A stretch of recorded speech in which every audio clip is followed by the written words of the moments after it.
Some folks in the neighborhood believe his murder might be drug-related. He didn't have to sell drugs. So he wasn't into drugs at all? Not at all. There's a lot of rumors about that. Maybe, growing up, in the streets, whatever. But now, in these years, I wouldn't even go down like that.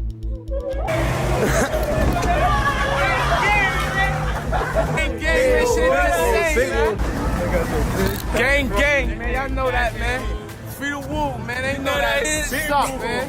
Whoa. Okay gang, Shawny Binladen. Shawny Binladen is one of the most original and quietly influential artists in NYC today, showcasing his captivating, truly one-of-a-kind style. From the first second of his raspy vocals, perfectly offbeat cadence, and unapologetic bars outlining the gritty details of Wu and Montana land, it's clear that you never heard nothing like this before. The magic of Shawny Binladen is in his clever use of samples, frequently flipping popular soulful samples of the past into great drill-inspired hip-hop beats. Oh yeah, let's not forget about his infectious ad-libs. He's widely considered to be the pioneer of the current widespread of trend of sample beats, sweeping through New York and the industry as a whole. It's easy to say he has influenced a few of your favorites in the Brooklyn drill scene and in the mainstream. Along the way, gaining co-signs from the Sixth God himself, Drake, and a long list of other artists, ranging from 22G's, Sparks and Garland, Coil Ray, just to name a few. His quiet and perpetual growth has been a slow and steadily one, but he's destined for greatness. It was ingrained in him by his uncle Stretcher, who was sadly murdered in a drive-by. Despite his adversities, he's continuing his uncle's legacy while cultivating his own. My name is CJ from YouTube, and this is the Wu story of Shawny Binladen. Kayshawn Joseph, who's known by his music peers and fans as Shawny Binladen, was born in Queens, New York and raised by two Jamaican parents who moved to the United States in the early 1980s to chase their American dream. He grew up with 4 siblings, 2 older brothers and 2 sisters. He was the middle child, but he always saw himself as the man of the house. For as long as he knows, he has always called Woodhull Projects or the Wu home. Woodhull Apartments. This is where you grew up? Yes, sir.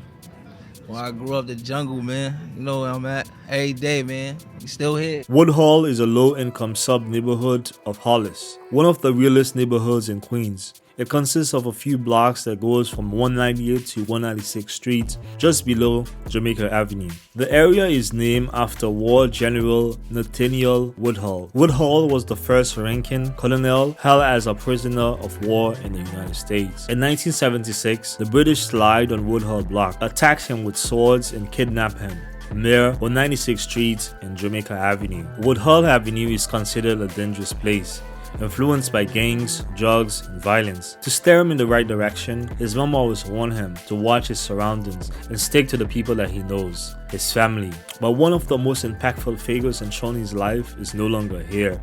His uncle, Randy Stretch Walker, was a Queens and a rap icon, first making a name for himself in the late 80s with the group The Live Squad. Stretch was one of the few men called both Biggie and Tupac not just collaborators but close friends, and he was known to be the man first connected the two.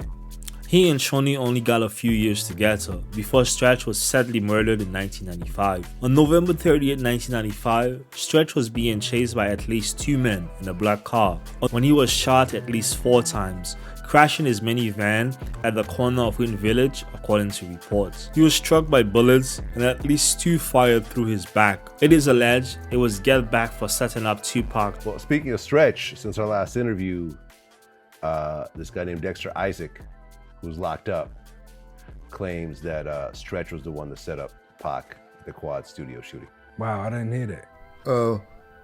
The shooting incident at the Quad Studios with Tupac. Yeah. Happened on that a year to the date. An associate of ours was out there. He came back a day or 2 later. Pac hugged him like he was Kadada.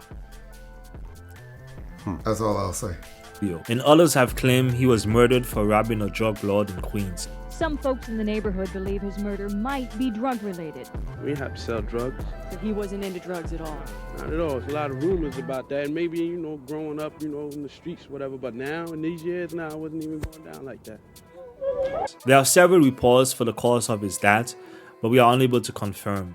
Although Tupac was close to him, Pac did not comment or attended his funeral. Among Shawny's earliest memories with his uncle was him bumping tracks and telling him that he would take him to the studio when he's old enough. Those experiences formed the bedrock of his career. From that day on, Shawny Binladen knew the studio was the place he needed to be. Using the influence he gained from his uncle Stretch, Max B, Jay-Z, and the Dipset, he began to rap. SB started rapping in 2007 around the age of 14. The same year SoundCloud was launched. He began recording and releasing songs. This was the era when SoundCloud had the recording function. Even though he didn't know what he was doing with the music, his mom was always supportive, pushing him forward, and she was always in his corner. For as long as he can remember, all he wanted to do was rap. In 2016, he formed YTB, the Yellow Tape Boys, along with his friend 450, which he had known since elementary school. Majority of his friends are either dead or locked up. As he raps, Free the Gang or Free 22, Shawny Binladen was caught in the system as well, but he never mentioned for what. Rapping, I got locked up at one point.